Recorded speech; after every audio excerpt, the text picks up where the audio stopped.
Copiar es lo contrario de crear. Para mí copiar es multiplicar, y multiplicar es bueno. Creo que copiar significa no tener imaginación. Para mí copiar significa la génesis de la creación.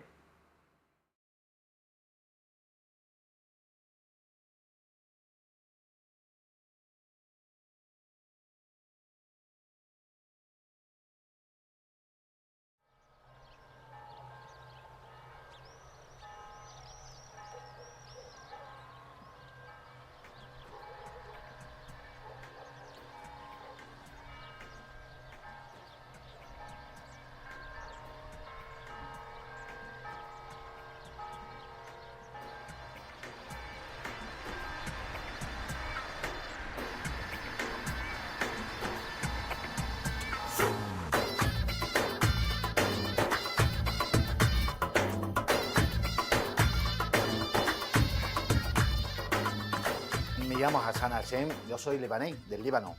Bueno, llevo aquí desde el 93 en Extremadura, me casé, tengo 2 hijos, monté mi negocio y empecé a trabajar, como toda la gente.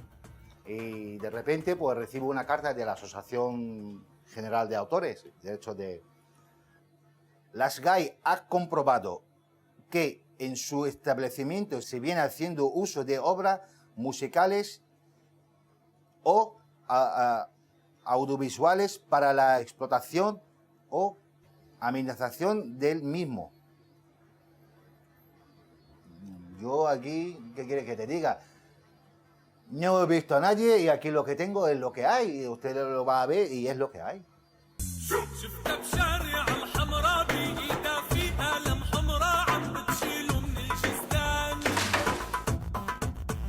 La mayor parte del negocio se dedica a la cocina. Y aquí tengo 2,70 por 2,90. Es el espacio para el público. Es comida para llevar. No tenemos instalaciones ni de cable, ni música digamos, de fuera, ni altavoces, ni lo único que tengo es un radio casero, un mini CD de estos chiquititos, casero. Y es el que tengo en la cocina. Y es el único tipo de música que se escucha aquí, música árabe, música libanesa. Esta música la traigo yo de mi tierra. Cada vez que se vaya mi hermano, o voy yo, o me entero que alguien viene y trae música, pues o me lo graba, o me lo manda, o me lo vende, o lo que sea, pero siempre he hecho de música así.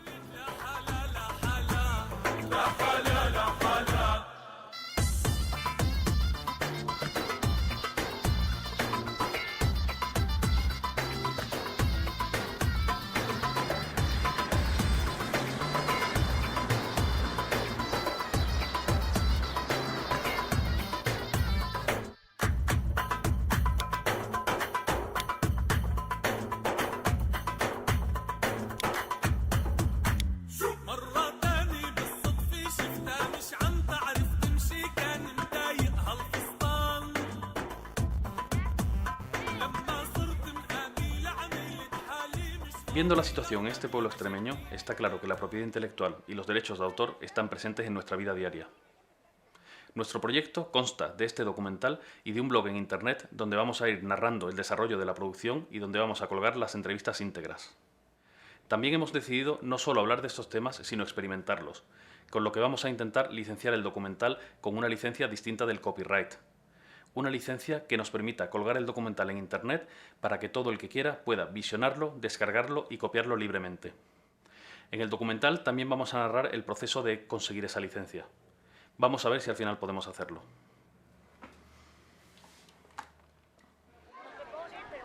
Volvemos a Montijo, el pueblo que se ha situado a la cabeza en la lucha contra las GAE. Desde ADEMIC, la Asociación Local de Comerciantes, se llevan a cabo una serie de iniciativas de información y defensa de los hosteleros. Este cartel es el que hemos hecho nuevo y hay que sobre todo incidir en los empresarios que pidan el cartel, que este párrafo es importante. Los equipos de reproducción disponibles son propiedad de la empresa, que hace uso privado de los mismos y que no están sujetos a remuneración alguna por parte del público. Cuando la GAE le diga de que ellos obtienen un beneficio extra... Mario colabora en ADEMIC y tiene un restaurante donde trabaja de cocinero. Él mismo ha sufrido los envites de las GAE y ha sido promotor del llamado Manifiesto de Montijo, un texto con instrucciones para librarse de las GAE que ha traspasado las fronteras extremeñas y se ha convertido en un referente de las posiciones anti-GAE.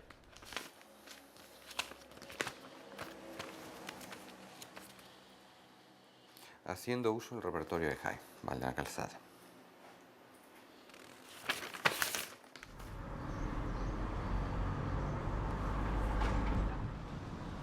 Academy, como asociación sin ánimo de lucro, igual que la SGAE, somos sin ánimo de lucro, es uno de los servicios que prestamos. Pues le ofrecemos asesoramiento e información a la gente que nos lo solicita. La SGAE ha conseguido que se legisle a su antojo. O sea, se han creado leyes para beneficiar a este grupo de personas, a los autores y editores. Y no precisamente a todos los autores y editores, sino a un grupo concreto privilegiado de autores y editores. Porque hay algunos que no aprueban. Entonces, lo primero que hay que tener en cuenta es que la situación es difícil, la pelea es difícil y que hay que estar dispuesto a renunciar a muchas cosas para poder pelear con efectividad. Por toda España, asociaciones de empresarios, universidades y otras instituciones están empezando a cuestionar los pagos a las entidades de gestión de derechos. En Montijo, todo el pueblo está sensibilizado con el tema y el ayuntamiento aprobó en un pleno dejar de abonar los recibos de las SGAE. Bueno, yo espero que por simpatía otros ayuntamientos dejen de pagar a la SGAE. ¿Y SGAE qué puede hacer? ¿Demandar a todos los ayuntamientos de España? Bueno, veremos si se admite a trámite esa demanda. La cuestión es forzar el debate y forzar el cambio en la legislación. Y para forzarlo a veces hay que tomar medidas tan drásticas como esa. Todo el mundo ha oído hablar de las SGAE y a nadie le resultan desconocidos términos como canon digital, entidades de gestión o derechos de autor. Pero, ¿qué es exactamente la propiedad intelectual? La propiedad intelectual es el conjunto de derechos que regula la protección de las creaciones del ser humano. Se divide en dos tipos: la propiedad industrial, que protege a marcas y patentes, y los derechos de autor, que protegen a las creaciones artísticas, que son de los que nos vamos a ocupar. Según la ley española, son objeto de propiedad intelectual todas las creaciones originales literarias, artísticas o científicas, incluyendo libros, obras dramáticas y traducciones, composiciones musicales, obras cinematográficas, obras de pintura, fotografía y escultura, proyectos arquitectónicos y de ingeniería, y programas de ordenador. La ley distingue distintos tipos de derechos de autor. Primero tenemos los derechos morales, que serán siempre del autor, como el reconocimiento de la autoría o el respeto a la integridad de la obra. También tenemos los derechos de explotación, que son transferibles, como los derechos de reproducción o los de difusión pública. La ley determina también la duración de esos derechos de explotación. Es lo que se conoce como copyright. Actualmente la ley reconoce la protección de una obra hasta 70 años tras la muerte del autor, pasando esta entonces a dominio público. ¿Pero de dónde vienen este sistema y esta duración? Aunque por entonces legalmente no tenía dueño, la cultura se encontraba encerrada en los monasterios. Pero en 1439 Gutenberg inventó la imprenta, y esto lo cambió todo. La cultura empezó a circular.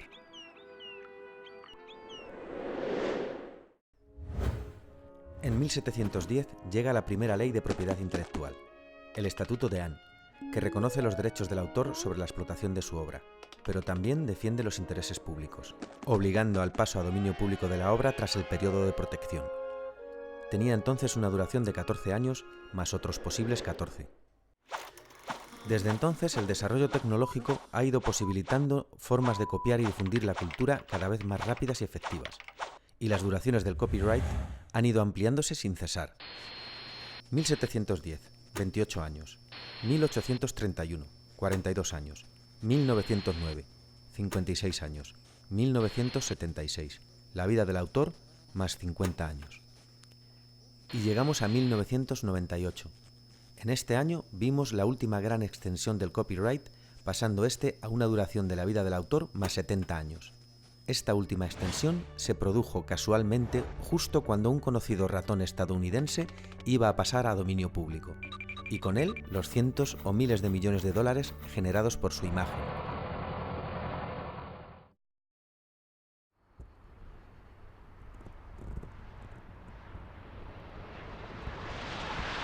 Para conocer los distintos tipos de licencias que existen, vamos a Barcelona, a ver a Ignasi Labastida, profesor en la universidad y representante en España de Creative Commons, que es uno de los sistemas de licencias más conocidos del mundo. Ignasi nos va a ayudar a escoger la licencia adecuada para nuestra película.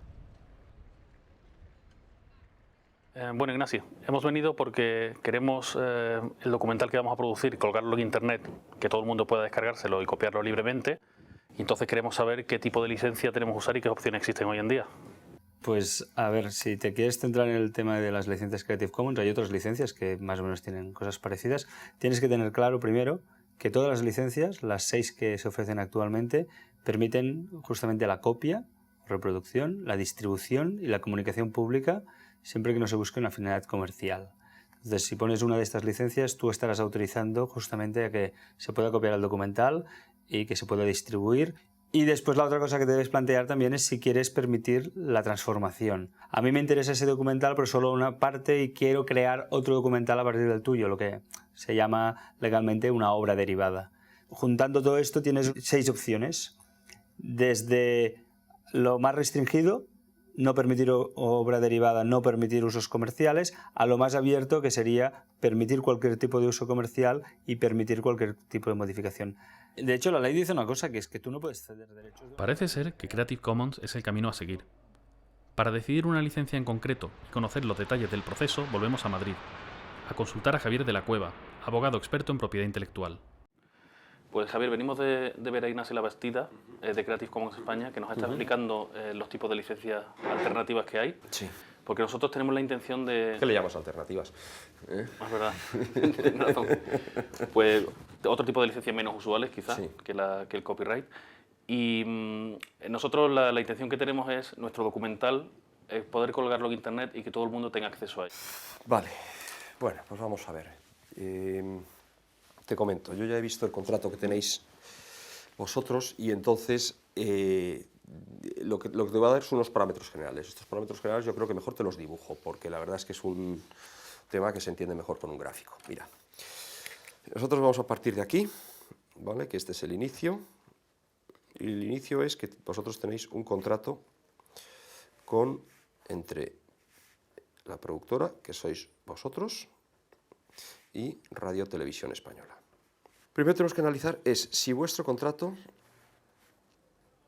os permite colgarlo en internet, ¿vale? Porque claro, no solamente estáis grabando, sino que también tenéis gráficos, tenéis imágenes, tenéis personas que son las que están entrevistadas, pondréis una música, supongo, al documental, tenéis los derechos también del guionista y tenéis también los derechos del realizador, y luego pues los derechos vuestros como productora. Entonces, bueno, pues los derechos como productora son los que estamos analizando, pero vamos a ver.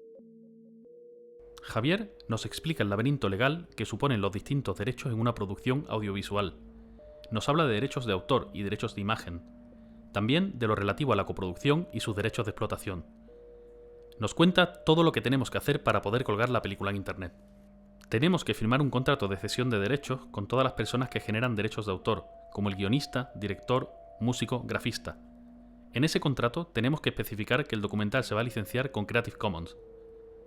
Si alguien pertenece a alguna entidad de gestión de derechos como las GAE, se puede complicar la cosa, teniendo que pedir permisos extra. También tenemos que conseguir la autorización para usar la imagen de todas las personas que van a salir en el documental. Y por último, y no menos importante, tenemos que llegar a un acuerdo con Televisión Española, coproductores y copropietarios de la película. Este dibujo representa el camino que tenemos que seguir para poder editar el documental con una licencia copyleft y así poder colgarlo en internet, para que todo el mundo lo pueda visionar, descargar y copiar libremente. Si conseguimos llegar al sí de la derecha, podremos hacerlo, pero si acabamos en el no de abajo, no podremos colgarlo en la web, y ya veremos entonces cómo lo solucionamos. La llegada de Internet y la copia digital ha supuesto un gran aumento del fenómeno del intercambio de archivos, también denominado por algunos sectores con el nombre de piratería. En los últimos años, las ventas de CDs y DVDs han descendido considerablemente. Nuevas formas de consumo se van abriendo paso. La industria de la música y el cine está sufriendo ya grandes cambios, y la industria editorial, ante el crecimiento del libro electrónico, tiene la revolución ante sí. El cine es el sector más afectado por la llamada piratería. No dispone de los sistemas de protección anticopia del software, ni tampoco hay todavía alternativas de producción y comercialización, como las surgidas en el sector de la música. Si alguien tiene la posibilidad de descargarse una película totalmente gratis, provoca un efecto muy curioso, que es el cambio en la percepción del valor del cine. Porque lo que tenemos que tener claro es que el cine no puede ser gratis. La gente que hemos trabajado en cine y hemos trabajado en producción y hemos trabajado en películas, sabemos que hace falta mucho esfuerzo de mucha gente durante muchos meses para poder realizar una película. El objetivo mío particular, y es lo que yo quiero implantar en nuestra compañía, es que al final los cines se convierten en un destino de entretenimiento digital. Poder proyectar no solamente películas, sino que podemos proyectar documentales, podemos proyectar fútbol en directo, podemos proyectar óperas, como estamos haciendo ya. Lo que es un hecho es que en vez de ir más gente al cine, con la oportunidad que supone Internet, se ha reducido la asistencia a las salas y se ha reducido el alquiler y la compra de DVDs. Y de una forma dramática. Estamos hablando de un sector que se ha reducido a menos de la mitad en 4 años. Esperemos que los cines continúen existiendo, pero creo que a estas alturas ya es seguro que gran parte de la explotación del cine se hará a través de Internet. Filmoteque es uno de los portales de visionado de películas en Internet de referencia en España. Por un precio de entre 1 y 2 euros se puede ver una película en el ordenador. En Estados Unidos están más adelantados. Netflix ofrece por $10 al mes una completa oferta de series y películas que se ven directamente en la televisión, que ya está conectada a Internet. El catálogo de Netflix es inmenso y está bien ordenado, comparado con los portales que se pueden encontrar en España.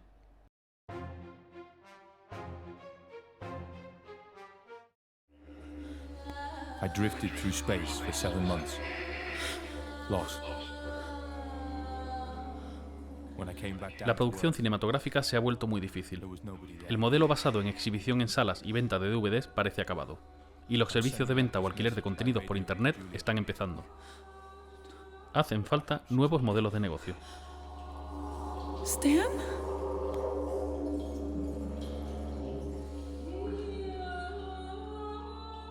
El Cosmonauta es un proyecto de largometraje. Era un sueño que queríamos hacer, era, digamos, la historia ideal para apostar por ella y para perder tiempo en ella. Y básicamente es una propuesta para renovar o solucionar ciertos problemas que vemos en la industria de manera bastante innovadora en cuanto a la financiación, la producción y la distribución.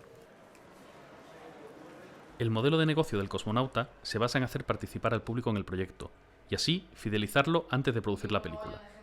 En vez de ser un mero espectador, por 2 euros puedes convertirte en productor. A esto se le suman otras fuentes de financiación, como el merchandising, fiestas y patrocinios de marcas. En el Cosmonauta están usando el valor de su marca como un criterio de financiación, y así poder vender derechos de emisión a televisiones y cines con un público ya prácticamente asegurado, además de vender los múltiples productos derivados. Es un proyecto transmedia. El punto central es un largometraje, pero alrededor de él hay otros contenidos desarrollados para móvil, para libros, para texto, videojuegos, etc. Nuestra presencia en Internet además tiene mucho que ver también con nuestro modelo de negocio, porque lo que estamos haciendo gracias a Internet y también, bueno, gracias a eventos que hacemos en la calle, ¿no? Eventos, conciertos, fiestas y demás, es el hecho de contactar con el público antes. Y ese contacto con los productores tiene mucho que ver porque ya estamos consiguiendo un público que después probablemente vaya a querer ir al cine, probablemente la vaya a ver en Internet o probablemente la vaya a ver en televisión y se vaya a comprar el DVD. Entonces, eso es también una cosa muy buena que nos dan nuestros productores. Que bueno, que nuestros productores lo que se convierten en productores cuando a partir de 2 euros compran un welcome pack. O sea, la aportación mínima son 2 euros y lo que se llevan es un certificado de productor donde personalizado con su nombre, un número de sorteo además, que sortearemos uno de los 2 trajes de cosmonauta auténticos que tenemos. Se llevan un par de pegatinas y una chapa.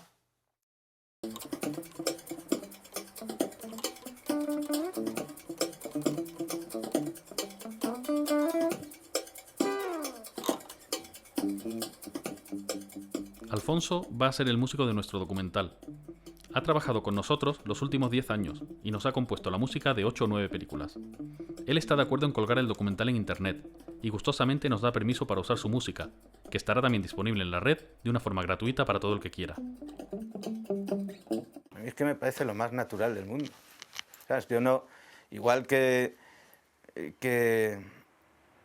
a lo mejor he comentado que sí, que creo que alguna parte de mis derechos cuando están como estamos hablando, en Telecinco y están poniendo una canción mía me tiene que llegar, veo igual de natural el que se hagan trabajos, obras, creaciones para que estén directamente colgadas en la red y que vayan por una vía directa y libre de pasar por la sociedad de autores o por ningún lado. Alfonso es músico profesional y además de componer bandas sonoras, toca la guitarra y actúa en directo con cierta frecuencia.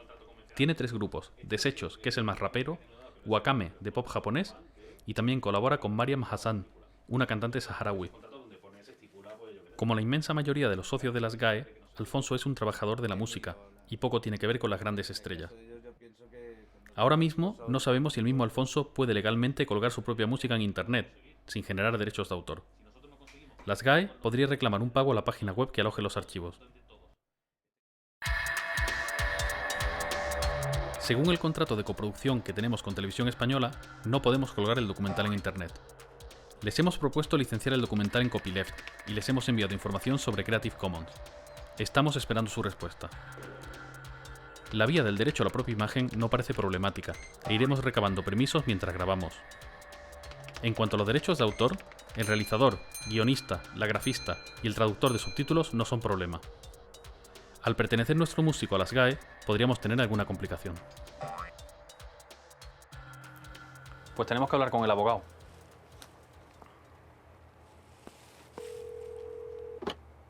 ¿Sí? Hola Javier, soy Estefan de Copiad Malditos. Hombre, ¿cómo andas, Estefan? Bien, mira, deja que te cuente. Tenemos un problema con nuestro músico, que es socio de las GAE, y entonces no sabemos si podemos la música del documental colgarla directamente en Internet con Creative Commons o tenemos que hacer algún tipo de trámite con ellos. Pues vamos a ver, si él es músico y él es socio de las GAE, tenemos una cuestión y es la siguiente. Él, por contrato, lo que habrá es cedido a las GAE precisamente una serie de derechos que son pues los de poner una obra a disposición, la comunicación pública, pues por ejemplo el tema de los bares o el tema de las radios o el tema de la televisión, ¿no? Sí. Ahora bien, las GAE en los estatutos se establece que hay un sistema que son las autorizaciones singulares. Quizás te acuerdes que en el gráfico también lo habíamos hablado. Entonces él puede solicitar del Consejo de Dirección que se le permita, para ese caso concreto, llevar a cabo una utilización de esa obra. Y entonces que esa obra no se la gestionará las GAE. Así que lo que tendría que hacer es hablar con las GAE para ver cómo puede obtener ese permiso de ellos. Vale, pues hablamos con ellos y te dejamos saber algo. Vale, pues ya me dirás, ¿eh? Vale. Venga, estupendo, hasta luego. Hasta luego, chao. Pues hay que llamar a las GAE.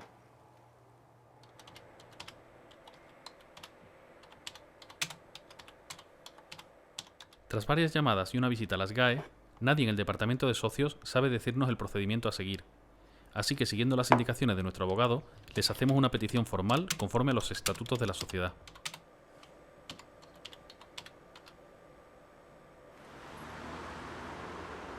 Pues parece que ya nos hemos topado con las GAE. Pero ¿cómo funcionan las GAE? ¿Cómo son las entidades de gestión de derechos?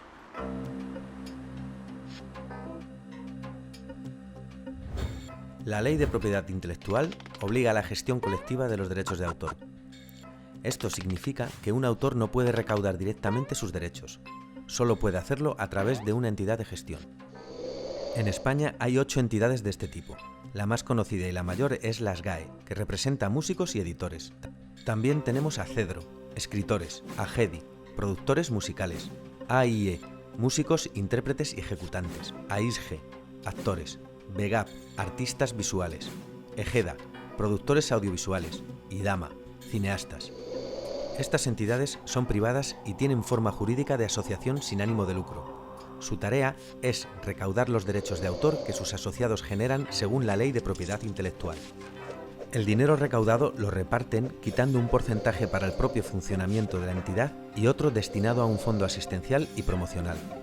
La Ley de Propiedad Intelectual reconoce también el derecho del autor a recibir una compensación equitativa por copia privada, conocida como el canon digital. Las entidades de gestión reparten el dinero en base a estudios propios que hacen de acuerdo con la difusión y uso de las obras de sus representados. Párense para escuchar la verdad del eufemismo de llamar canon al acto de robar. Y es que los artistas progres que son socios de las GAE los describiría como fascistas según la acepción de la RAE. Las GAE es la entidad de gestión más grande y más célebre. Tiene casi 100.000 socios y en 2009 ingresó 316 millones de euros. En los últimos años, la SGAE se ha convertido en el blanco de todo tipo de críticas y actualmente es una especie de archienemigo de activistas de la red, internautas e incluso algunos ayuntamientos y universidades que se han negado a seguir pagando. Las mayores críticas que recibe la SGAE son las relativas a su agresiva política recaudatoria, su falta de democracia interna y la poca transparencia en el reparto de sus fondos. Pon ladrones en Google y verás lo que te sale. ¡Pum! Uno de los defectos que tiene la SGAE es que en los años 80, creo Teddy Bautista reformuló la SGAE e introdujo los editores. Entonces, primer problema de la SGAE, que es un sindicato vertical. Y nosotros pensamos que autores tienen que estar de un lado y los editores tienen que estar de otro lado. Segundo problema que tiene es que antes en la SGAE se votaba, antes, hablo de 1800, se votaba una persona un voto. En la actualidad solo vota, y esto no es ninguna broma ni ninguna propaganda, es cierto, solo vota alrededor de unos entre 7 y 10.000 personas, de 80 a 90.000. ¿Qué es lo que pasa? Pues que entonces hay cerca de 100.000 autores que no todos viven de su trabajo. Entonces lo que se ha hecho ha sido, pues como cualquier empresa que tiene acciones. Tantas acciones tienes, tantos votos tienes. Aquí las acciones son por los ingresos que has tenido. Tantos ingresos tienes, pues tantos votos tienes. Cuando se habla de por qué SGAE es tan conservadora, con sus tesis, por qué es tan agresiva y por qué quiere continuamente frenar los avances tecnológicos, pues la respuesta se encuentra en su sistema de representación, es evidente. Si los únicos que pueden votar son también los que están ganando dinero con ese sistema y les va bien, ¿por qué iban a querer cambiarlo? Los autores que no tienen ningún voto son porque no tienen el éxito que tienen como para generar dinero. Ellos recaudan y luego reparten prácticamente casi todo de forma arbitraria y básicamente en este 10% que es el 10% que vota. El 1,75% recaudaba, o sea, se le repartía el 75% de los beneficios. El 1,75% de los que algo recauda se lleva el 75%. Hay en el ambiente de que no somos transparentes. Pero bueno, pero si es que ya no podemos publicar más. Ya lo único que tenemos que hacer es, pues, no sé, publicar con nombre y apellido lo que cobra cada uno, cosa que no puede hacer por la ley de protección de datos personales. Simona pertenece a ex-SGAE, un colectivo barcelonés que difunde información sobre cómo librarte de las SGAE. A ex-SGAE se le unen decenas de grupos y miles de activistas que entienden que la propiedad intelectual debe ser gestionada de otra forma. Trabajan incansablemente para cambiar el actual sistema de gestión de derechos por uno más justo y transparente. Quieren reformular el concepto de cultura, que a menudo se entremezcla con el de entretenimiento y demasiadas veces con el de comercio. Hay una ley en este país, y no solo en este país, que dice que los únicos que pueden recaudar los derechos de autor en las televisiones, y en otros casos también, son las entidades de gestión. Y lo que pasa es que luego, en teoría, deberían repartirlas a los que tienen los derechos de autor. Esta performance de Leobasi era para decir a la industria que no pagaremos el pato, que la industria del entretenimiento que no se quiere reconvertir. Vamos a seguir aquí todavía un rato para contaros lo que está haciendo la ministra de Cultura en el Congreso de la Industria Cultural, justo aquí a unos pocos metros. Hay que mantener esta libertad, no se puede parar la historia, no se puede parar y vivir de viejos privilegios. En este momento, la industria de la producción de contenidos intelectuales utilizaba antes el soporte del DVD, del CD o de los programas de televisión, pero ahora ¿vos por ahí? Que el tráfico, perdona. ¿Sabéis que como payaso yo no puedo en ninguna de mis actuaciones citar una marca de un producto que existe? Por ejemplo, yo no podía hacer un chiste o una broma utilizando la marca McDonald's o utilizando una marca Apple, los ordenadores. No puedo porque hay un riesgo de un pleito por utilización de marcas de propiedad privada, marcas industriales. Llegamos al paradoja que yo he podido hacer un espectáculo con el Papa de Roma, el Ratzinger, y vestirme de Ratzinger y contar chistes contra Ratzinger, que es la libertad de poder hacerlo, pero yo no puedo contar un chiste o hacer algo utilizando el nombre, digo McDonald's, y puede ser cualquier otra marca.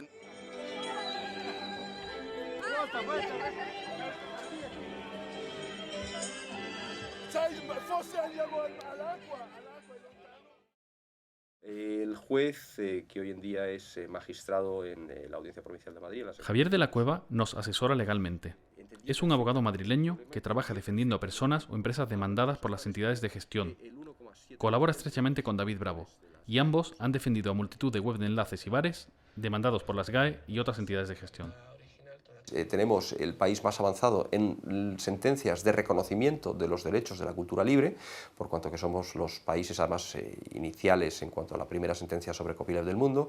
Tenemos además unos jueces que han desarrollado perfectamente, porque lo han entendido de una manera estupenda, lo que es un enlace, y sin embargo lo que tenemos es un poder político que es ciego a lo que pide la sociedad. Javier ha desarrollado un archivo público de procedimientos libres, donde comparte sus conocimientos sobre propiedad intelectual y publica de forma gratuita todos los avances y éxitos que ha tenido. David Bravo y otros abogados colaboran en esta tarea, y todos intercambian libremente sus experiencias. Es el copyleft aplicado al derecho. Es un derecho procesal distribuido. Entonces, de esa manera, antes el conocimiento estaba concentrado, que era el que daba el poder, y ahora el conocimiento está distribuido. Entonces, mediante esa inteligencia colectiva, pues se pueden obtener muchísimos mejores resultados que lo que pudieran ser una persona que fuera la depositaria del conocimiento.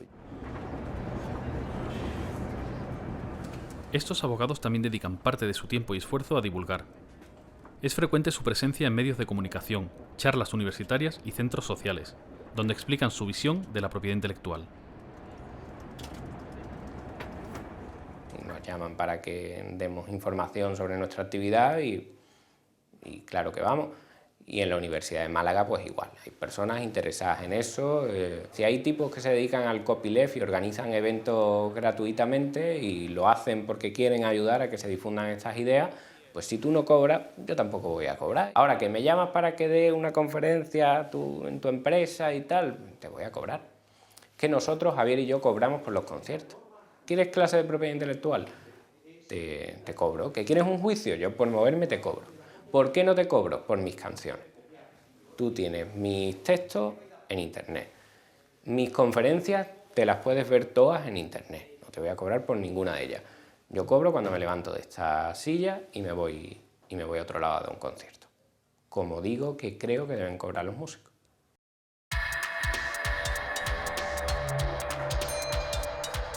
Hemos conseguido los permisos de cesión de imagen de los participantes.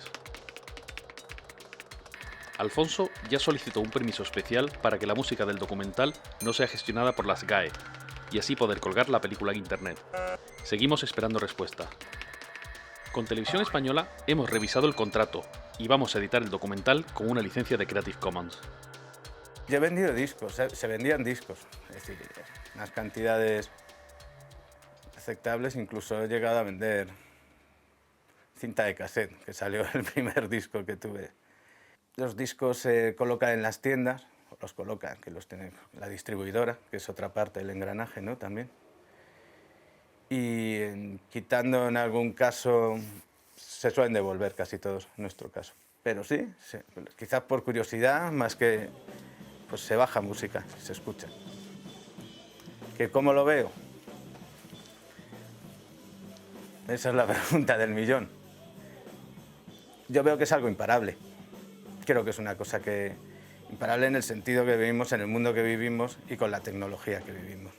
No creo que a millones y millones de chavales de 12 a 16 años y más les puedas en cualquier lado del mundo convencer de que una cosa que tienen al alcance de la mano con un botón esté prohibida.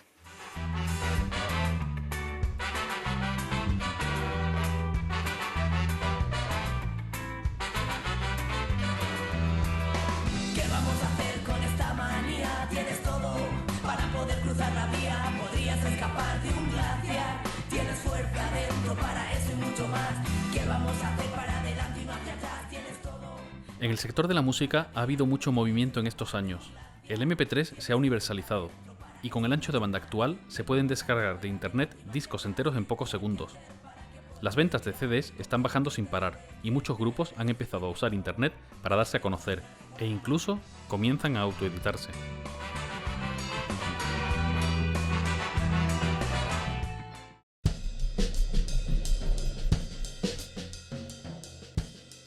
Mi oficina,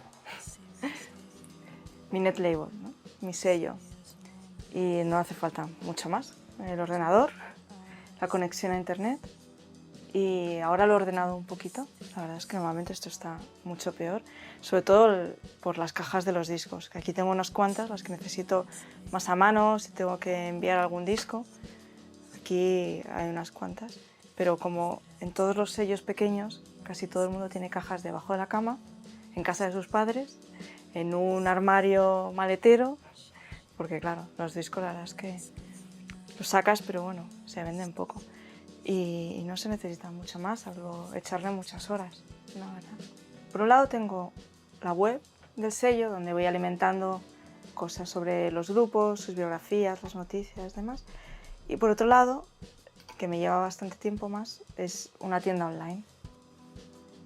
Y luego también me dedico bastante a subir los discos, por ejemplo, a Last.fm o a Archive o ahí donde veo que el disco va a llegar a más gente, bueno, pues lo subo.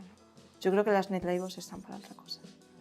Están para que la música llegue al mayor número de personas posibles y de la manera más barata posible. Y si esa manera es gratis, mejor. Pero no lo puedes ver como un negocio, no tendría sentido, porque para hacer negocio ya están ellos.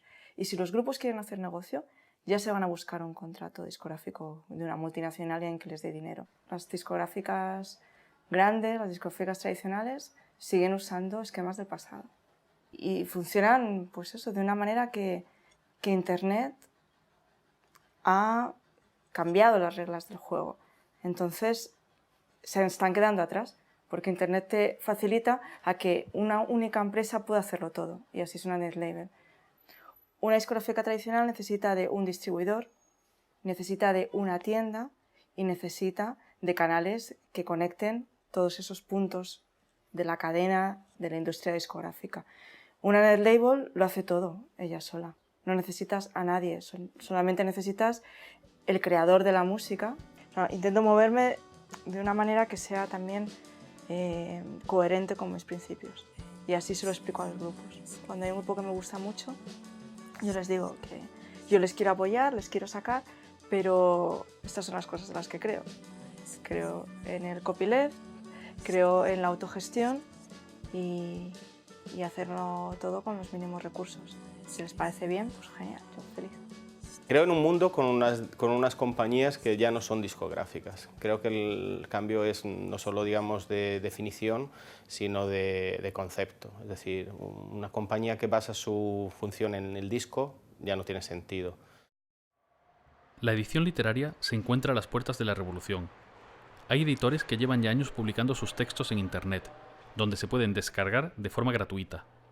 Paradójicamente, esto no perjudica su modelo de negocio.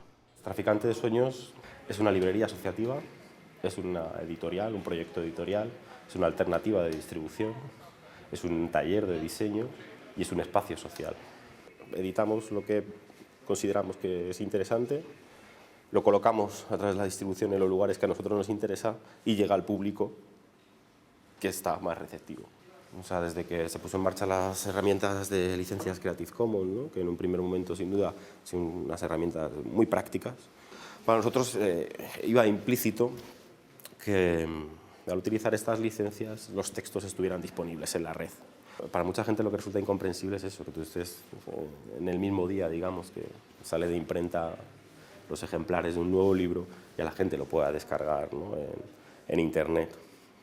Para nosotros, por una parte, es implícito a todo lo que es la filosofía de la cultura libre y, por otra parte, lo que permite precisamente es que alcancen una mayor difusión los textos y los contenidos. O sea que nosotros somos una editorial, una experiencia pequeña, editamos pocos ejemplares, sin duda alguna, pero la incidencia que están teniendo los textos y el trabajo de algunos de los autores pues les lleva a que les puedan traducir la obra, les puedan invitar a congresos, a encuentros y demás, y es gracias a precisamente la divulgación que se ha hecho de su material a través de Internet, ¿no? Y que no se hubiese logrado en el soporte físico.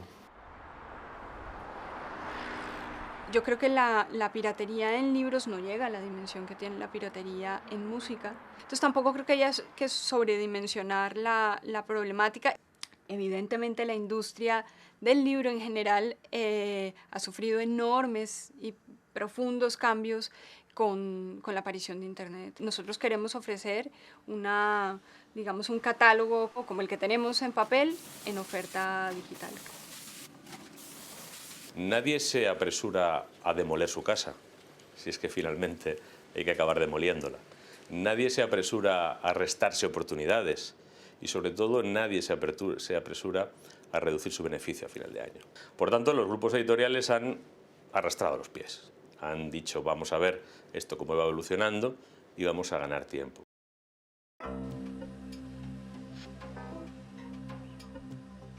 Estamos viviendo un rápido cambio legislativo en torno a la propiedad intelectual.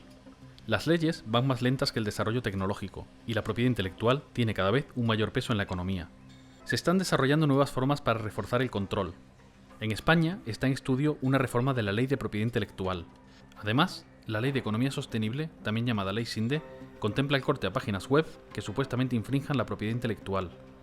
Lo más polémico de esta ley es que los cortes se harían sin consultar con un juez. Pues evidentemente las leyes no responden a la situación actual.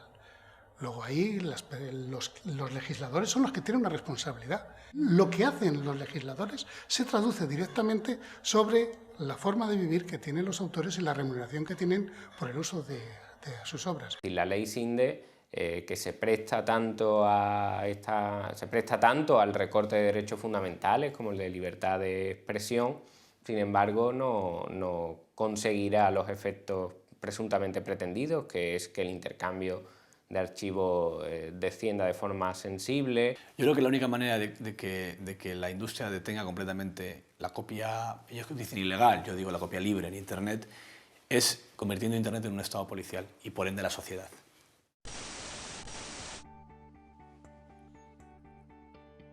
Un lector del blog nos ha mandado un vídeo suyo y nos ha parecido interesante enseñarlo. Seguidores, soy el Capitán Copia. Sinde, ¿me reconoces? Soy tu peor pesadilla. Tengo miles de millones de discos duros como este grabando y grabando sin parar, ¿comprende? Yo soy mejor que el Spotify, chavales. Tengo miles de millones de canciones. Un momento. Aunque todas las televisiones lo hagan regularmente, ¿podemos nosotros legalmente usar este vídeo? Creo que nos toca otra vez ir al abogado. Para que tú puedas utilizar eso te tienen que constar bien claritos que la persona que te envía ese vídeo tiene los derechos para cedértelos a ti para que tú a su vez puedas meterlo dentro del documental. Y si no lo tienes, yo te aconsejo que no lo hagas. Y después hemos pensado viendo en televisión... Javier nos habla del derecho de cita, recogido en el artículo 32 de la Ley de Propiedad Intelectual, que permite el uso de ciertos materiales sin obtener el permiso previo del autor para labores de educación e investigación. Haciendo caso omiso de la ley, las televisiones usan sin reparo todo lo que encuentran en Internet para puro entretenimiento, no precisamente para educar e investigar. Hemos encontrado un vídeo en Internet que nos tiene todos locos. Han juntado una canción de Encarnita Polo que no conozco ni yo, la que se llama Paco, Paco, Paco, de mi Paco, Paco, Paco. Con un videoclip de Beyoncé lo han juntado. Es una idea maquiavélica, pero encaja. ¡Qué curioso! Mira, mira. Ya vienen por el llano los migueletes. Los migueletes ya vienen por el llano, ven acá primo y siéntate aquí. Esa recolección y transformación de cualquier contenido que se encuentre en Internet se ha convertido en un fenómeno habitual en nuestros días. Una nueva generación de jóvenes, ya nativos digitales, están acostumbrados a disponer de todo lo que encuentren por Internet, para verlo, usarlo, jugar con ello, transformarlo, remezclarlo y casi siempre para devolverlo otra vez a Internet. Es el caso de Pep, un joven catalán de 14 años. Generalmente me gusta la creación y la edición porque todo lo que creo y edito, por ejemplo vídeos y juegos, pues todo eso me hago una cuenta en un sitio donde lo puedo colgar y yo lo cuelgo allí. I have a proposition I'd like to discuss with you. I've chartered an airplane to fly us over Isla Sorna, and we'd like you to be our guide. We'd love to make a contribution to your research here. Cogí una idea, la de Jurassic Park. Primero me fijé en el tráiler original y vi cómo estaba compuesto. Utilicé el I Can Animate y lo que cogí yo, el sonido, es el de la película, lo puse encima y lo que hice es coordinar las imágenes con el sonido.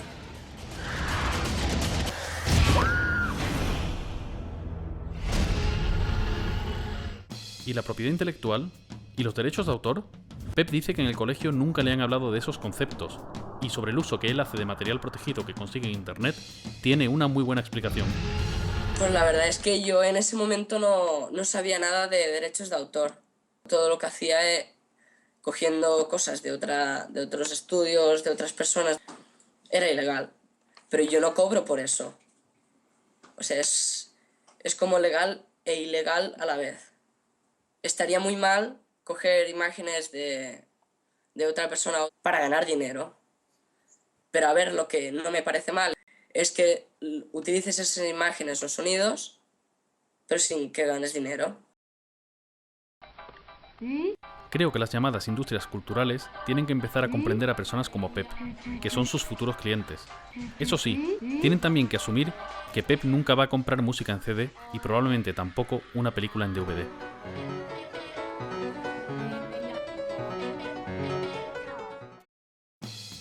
Para jóvenes como Pep, las entidades de gestión llevan tiempo diseñando campañas educativas para dar a conocer la propiedad intelectual, como ellos la entienden. Educar para Crear es un programa educativo que hizo Cedro con otras instituciones dedicado a la escuela con el fin de que se incluyeran en el currículum de las escuelas algún capítulo sobre derechos de autor de una manera fácil y sencilla. Si ves los vídeos de Educar para Crear, que están ahí libremente expuestos, te das cuenta de cuál es la educación que se está dando. Hay un vídeo donde el profesor pregunta, bueno, ¿y qué pensáis de la copia privada? ¿Qué pensáis de la copia privada? Y dice un niño, que supongo que la respuesta era correcta porque para eso aparece en el vídeo, dice, no, me parece muy mal, todo original. ¿Parece bien que los usuarios puedan hacer copias privadas? No, para nada. O sea, lo que tendría que ser es todo original. Resulta que la copia privada es un derecho que está en la ley y a estos niños, salvo que a ese se le pusiera de cara a la pared después de dar esa respuesta, se les está enseñando que ejercer ese derecho es malo. Es que esto ya lo que nos está dando es la moral de este tipo de gente. Es que no tienen ningún tipo de mirada hacia el otro. Es que les es igual, manipulan niños, manipulan personas, da igual, todo por y para su pasta. Y no hay otra cosa en la vida que es su pasta. Y es todo por la pasta. Entonces, vamos a ver, ¿pero qué sociedad podemos construir con estos señores que mandan? Yo soy el capitán clonado, dueño de todo, porque todo es mío. Tú has creado algo, me lo quedo. Tú has inventado algo, un libro, un videojuego, una canción, pues me lo robo. Lo que hace se llama piratería. Esto es un acto delictivo. Vamos a ver, si desde hace 5.000 años a los niños les estamos obligando a copiar la caligrafía, ¿cómo ahora les vamos a decir que es que copiar es malo? Entonces, verdaderamente, ver a aquellos niños siendo utilizados y diciendo yo soy pirata malo porque estoy copiando, pero ¿cómo se aprende a escribir más que copiando? ¿Cómo se aprende un idioma más que copiando? Original. Yo cuesto más barato, hasta no cuesto nada si me descargas de internet. Sé original, defiende tus derechos y respeta a los demás.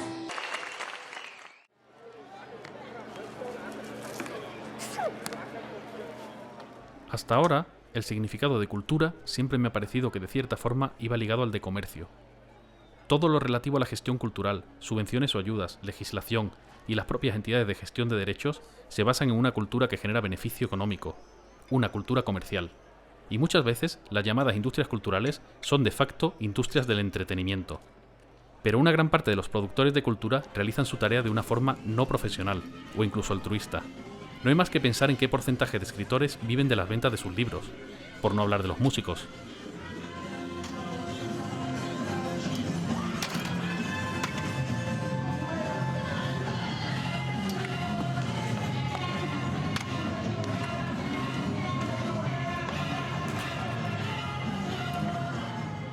Lo que se hace en las habitaciones de las casas, lo que se hace en la calle, lo que se hace fuera de las empresas, no sé, lo que hace alguien con una cámara doméstica en muchas ocasiones y lo sube a YouTube, eso muchas veces. También es cultura porque es un aporte que sirve para entender la sociedad, para entenderte a ti mismo, para explicar el mundo, ¿no? Y la cultura es algo bastante más amplio que el mero mercado. Lo que pasa es que se confunden ambas con la pretensión de decir que si atacas a la industria, entonces a quien ataca es a la cultura. Si la gran multinacional es la gran perjudicada, yo siento mucho que se pierdan tantos puestos de trabajo, pero, oigan, también se han cerrado muchos astilleros en España, también se han cerrado muchas minas, se han perdido muchísimos puestos de trabajo. Después de meses de llamadas, emails e incluso 2 encuentros personales con el jefe de prensa de la Sociedad General de Autores, finalmente nos va a recibir el director de socios. Aún con todo lo que hemos oído en este tiempo de las GAE, todavía no sé si como guionista y director me puede interesar asociarme a ella. También tenemos que resolver el tema de la música original de Alfonso, a ver si podemos ponerla en internet. Hombre, yo creo que te merece la pena pertenecer a la sociedad de autores por la cantidad de servicios que como sociedad de autores somos capaces de prestarte. Los más conocidos son los de índole pecuniaria, sea la forma que tengas de cobrar tus derechos. En el caso concreto de esta obra Al no tener todavía una respuesta al escrito que presentamos, pregunto directamente si Alfonso podrá gestionar los derechos de la música del documental al margen de las GAE, sin que nos manden en unos meses una liquidación por los derechos de autor de las posibles descargas y visionados que haya. No sé bien la figura que es en el caso de... Te lo dice las GAE que no lo haría, porque lo único que te podrían enviar esa factura por las descargas seríamos nosotros, en primer lugar, pero también te diría que es que hay mucha leyenda negra en esto. Pues ahora parece muy fácil, pero nos hemos pasado 4 meses llamando, escribiendo y preguntando en el departamento de socios, donde nadie supo decirnos nada.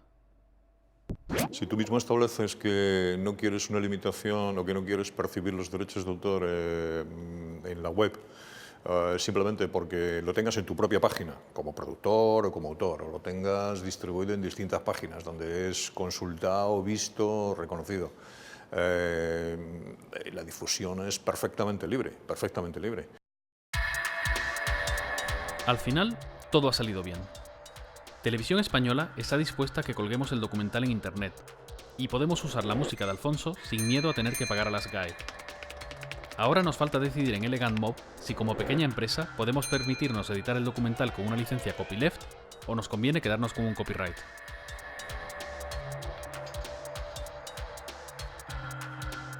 En cuanto a mí, las GAE no me ofrecen la flexibilidad que yo desearía en la gestión de los derechos de mis obras, y no reconoce otro tipo de licencia que no sea el copyright. Tengo también alguna duda sobre los sistemas de reparto, y además nunca podría participar en las asambleas, con lo que nadie me escucharía. Las operaciones inmobiliarias más o menos relacionadas con el proyecto Arteria tampoco me hacen mucha gracia.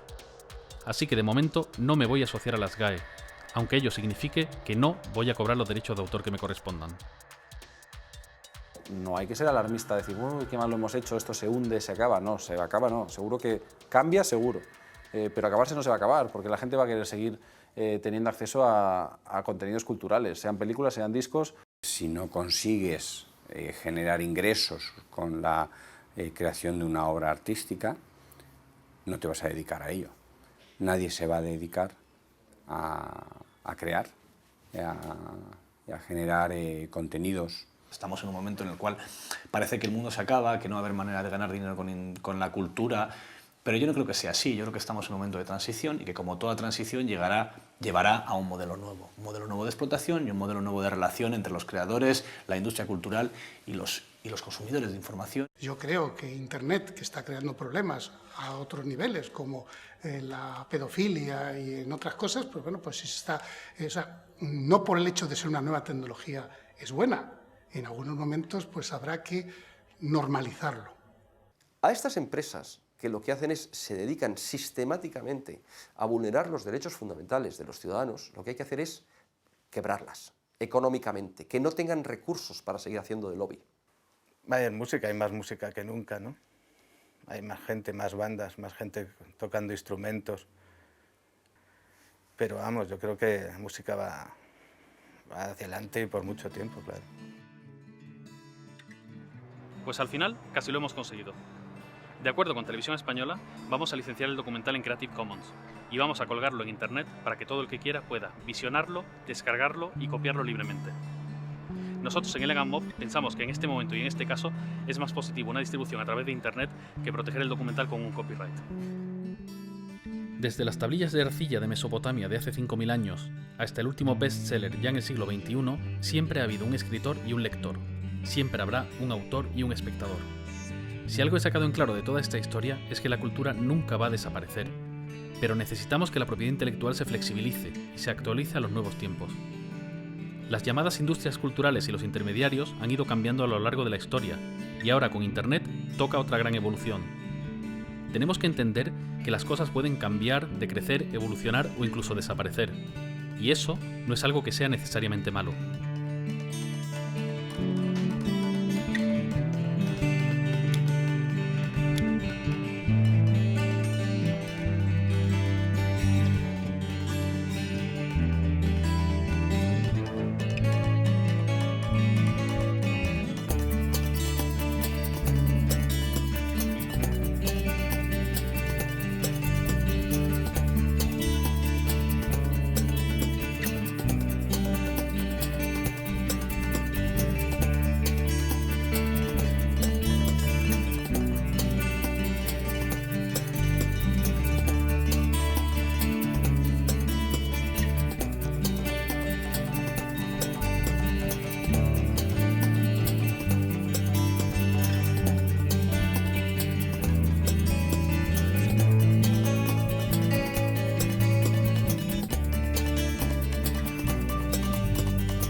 Seguiremos luchando. Paz y comunidad.